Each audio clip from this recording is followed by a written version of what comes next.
নারী এবং পুরুষের সংখ্যা প্রায় সমান, কোনো কোনো ক্ষেত্রে নারীর সংখ্যা বেশি। মানে আগে তো কৃষকরাই করতো এবং বাড়িতে ধান নিয়ে আসলে তখন নারীর অংশগ্রহণ ছিল। এখন খোদ মাঠের মধ্যে নারীর অংশগ্রহণ সংখ্যা বৃদ্ধি পাওয়ার একটা বড় কারণ হচ্ছে কোনো আসলেই কৃষিকাজে আর আগ্রহ নেই। যারা বিদেশে যাচ্ছেন, টাকা পাঠাচ্ছেন, তারা ভিন্ন কিছু করছেন, এর সাথে সোশ্যাল প্রেস্টিজ, এই অনেকগুলো জিনিস যুক্ত হয়েছে। এই যুক্ত হওয়ার মধ্যে যতক্ষণ না পর্যন্ত কৃষির ট্রান্সফরমেশন এমন জায়গায় যাচ্ছে যেখানে গেলে মানে এটা কোনো এইটা তার সোশ্যাল স্ট্যাটাসকেও রিপ্রেজেন্ট করে, ততক্ষণ পর্যন্ত সে এখানে আসলে ঢুকবে না।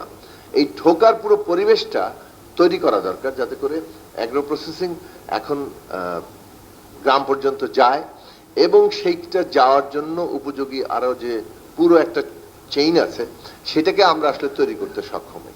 সেইটা অ্যাড্রেস করার শুরু হচ্ছে এবং প্রকল্পগুলোকে আসলে আমরা ওইভাবে সাজাতে চাইছি যাতে করে এইটাকে পুরোপুরি সাপোর্ট দেওয়া যায়।